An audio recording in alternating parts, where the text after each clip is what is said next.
জানিস আমাদের দেশ ভারতবর্ষ। যাক আপনি ভাগ্যিস বললেন মাস্টার মশাই, তা না হলে আমি তো জানতামই না। তাহলে তুই কি জানিস আমাকে বল, আমিও জানবো। মাস্টার মশাই আমি জানি বিয়ের পর ছেলেরা বাবা হয় আর মেয়েরা মা। মারা তুই তো দেখছি আমার নাম বদনাম করে দিবি। তা মাস্টার মশাই তোমার কনসা সুনাম আছে শুনি। কেনে আমার নামেই তো সুনাম আছে। মানে আমার নাম শ্রীযুক্ত সম্মানীয় বালেশ্বর লাগা লাগা লাগা লাগা।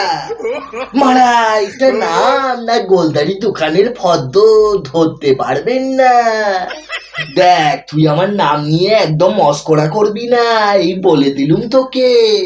আচ্ছা মাস্টার মশাই, নাম আর বদনাম এর মধ্যে পার্থক্য কি? দেখ নাম হলো একটা পরিচয়, আর বদনাম হলো সেই নামটা ভাইরাল হয়ে যাওয়া। মাস্টার মশাই তোমার কথা তো কিনা আমার মাথায় কিছু ঢুকছে নাই। ঢুকবে কি করে, তোর বুদ্ধির ফুটো তো বন্ধ হয়ে গেছে পানু দেখে দেখে। মাস্টার মশাই একদম আজে বাজে কথা বলবেন না, আমি কিন্তু ভালো ছেলে। তুই কি ভাবছিস আমি কিছু জানি না? আমি সব জানি। তা কি জানেন? আরে আজকের দিনে মেডিকেলের নাম করে সবার গাঁড় ভাগ করে দিচ্ছে। মানে এই ধর তোর জ্বর হলো, জ্বর হলে কি করতে হয়? কি করতে হয় মাস্টার মশাই? তোর বাবার বিচি করতে হয়। আরে বোকাচুদা, জ্বর এলে প্রথমে প্যারাসিটামল খাবি, আর তাতেও যদি না কমে তাহলে ডাক্তারের কাছে যাবি। ই তো মারা দেখছি কিলাচুদা মাস্টার রে মারা, এ তো সবাই জানে। তাহলে এটাও নিশ্চয় সবাই জানে ডাক্তারের কাছে যাওয়ার পর ডাক্তার তার থার্মোমিটার দিয়ে সবার গাঁড় ফাঁক করে দেয়। মানে এটা ঠিক বুঝলাম না। কিলাচুদা তুই তো মারা কিছুই বুঝিস না। তাহলে শোন, আমার একবার বিচিতে চুলকানি হয়েছিল, তাই আমি ডাক্তারের কাছে গিয়েছিলাম। আর ডাক্তার আমাকে বলল। কি বলল? ডাক্তার বলল এটা হলো খুব সূক্ষ্ম জিনিস। তোমার বিচিতে চুলকানি হয়েছে মানে তুমি বুঝতে পারছো তুমি খুব বড় বিপদে পড়েছো, তোমার বিচিকে পরীক্ষা দিতে হবে। তারপর তারপর কি হলো?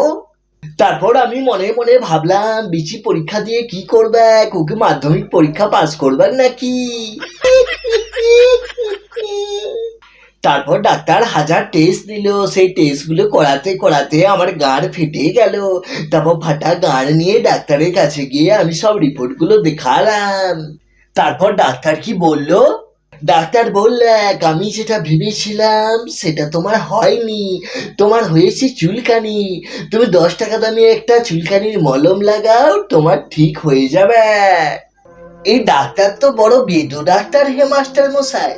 হ্যাঁ রে মারা, যে ডাক্তারদের আমরা ভগবান ভাবি সেই ডাক্তাররাই হয়ে উঠেছে কোসাই।